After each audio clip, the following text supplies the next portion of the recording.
What's going on, family? It's Sean, and today I'm going to give you all a brief overview and some quick updates on what's going on in Ireland. They just recently passed their climate action plan, which is set to reduce agricultural emissions by 25%.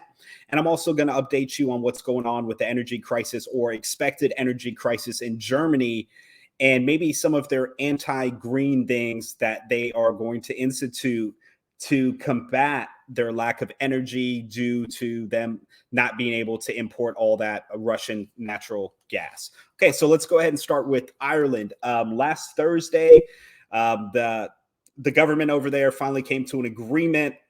It wasn't exactly what the farmers wanted, but they agreed to cut greenhouse emissions for the agricultural sector by 25%. The farmers were hoping for between 18 and 22% because they believe that this would allow them, because the goal is till 2030, they believe that this would allow them to implement new technologies, maybe put in a diversity of grass feeds that would work there and allow them to get to a sustainable level by 2030 with the right training, the right education, learning new techniques. But the farmers are afraid that this 25% target is going to force some of them to reduce their herds, which of course reduces their income. And it might not be sustainable for some of the farmers to continue that. And, some of them have been doing this for 3 generations. So currently we have what's going on in the Netherlands. We have those protests dealing with the reduction of the greenhouse gas emissions. Canada passed a very similar plan as Ireland did. And now, of course, now we have Ireland. So in this climate action plan, it's not just agriculture.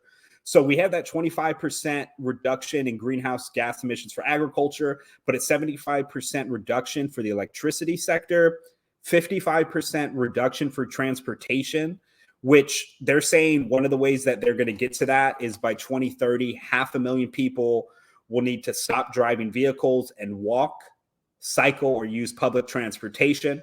40% reduction for residential buildings. In order to implement that is better insulation as well as more efficient heating methods, and a 35% for industry, manufacturing, which of course will be a reduction in goods and services.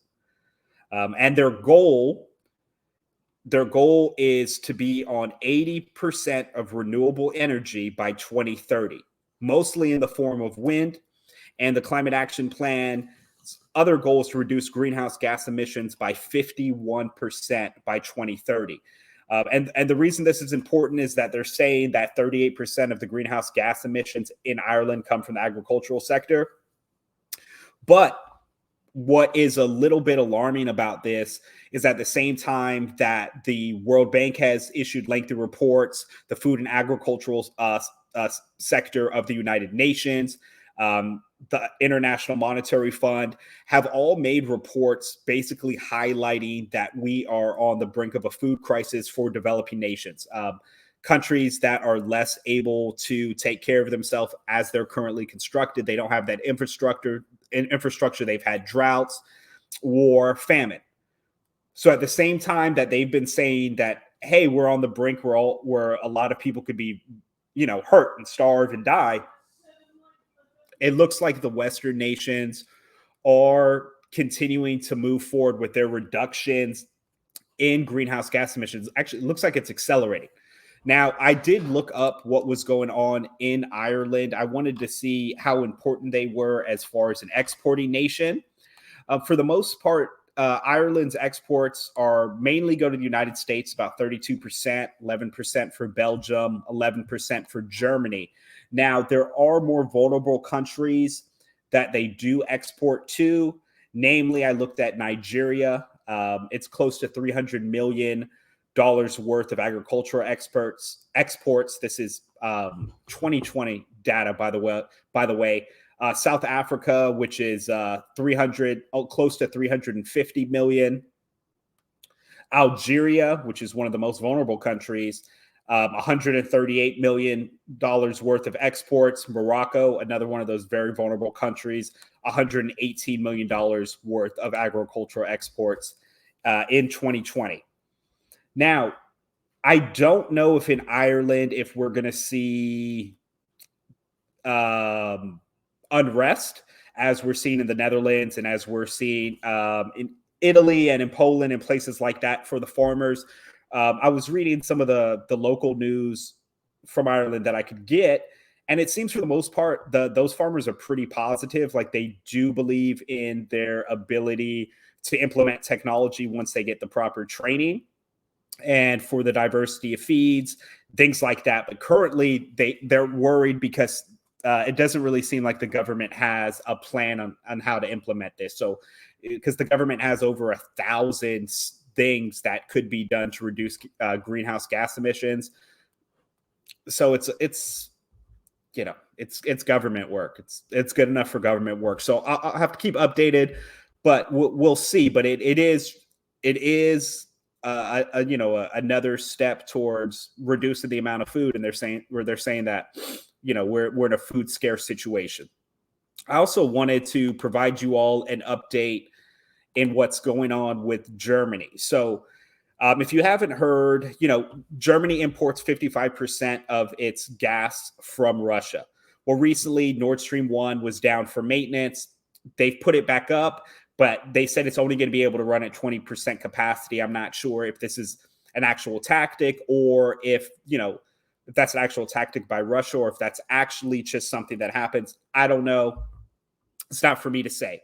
But Germany had done a lot of things. They're the biggest supporter of this green movement. So they'd shut down 3 nuclear power plants out of 6.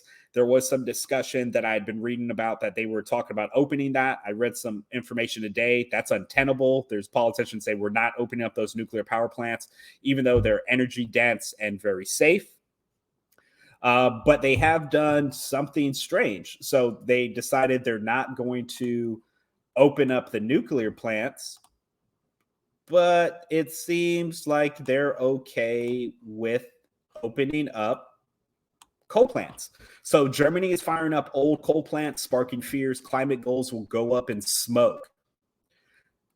France, Italy, Austria, and the Netherlands have all announced plans to reactivate old coal power plants, but nowhere are the plans as extensive as in Germany, which is allowing 21 coal plants to restart or work past planned closing dates for the next 2 winters. I mean, currently in Germany right now, they put restrictions due to this energy crunch, and it's not just all what's happening in Eastern Europe. Or Western Europe. It's not all what's happening with Russia and Ukraine. Germany has kind of been on this path for a while. So they've already put restrictions on the heating of public buildings, including swimming pools and town halls. Businesses have been asked to allow employers to work at home as far as possible to avoid the heating of big office blocks. Industry and the public are being urged to curb energy consumption. So already they're prepping because it could be a very terrible winter for them. Germany has the same target as far as Ireland does, as far as 80% of all their energy needs need to come from renewable sources by 2030, which is double the current contribution in Germany. It has begun to ease the permitting process for windmills and to invigorate renewables rollout. So, they are set. But last year in Germany, in part because of low winds and the already rising price of natural gas, hard coal accounted for 20% of electricity production, contributing to a rise of 4.5% in overall emissions over the previous year.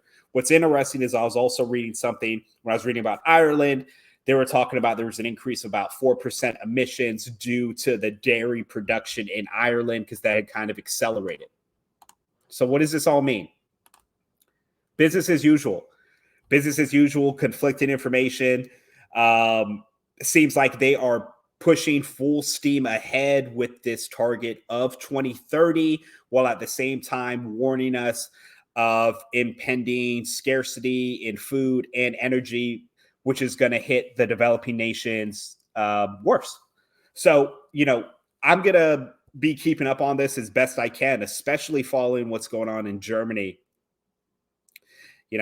It'll be interesting to see how the people react when they're very cold this winter, or what other steps are going to be taken. This opening 21 coal power plants is a step in the right direction, but that does not allow you to meet your carbon neutral goals or reduction in greenhouse gases, especially because they're going to extend it for at least 2 winters. So that, it's already 2022.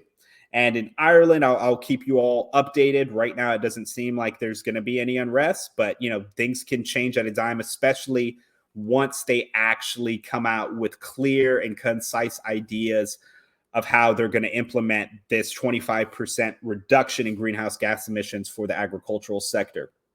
All right. Other than that, I appreciate y'all. Just want to give you a quick update. I'll catch you on the next video. Take care.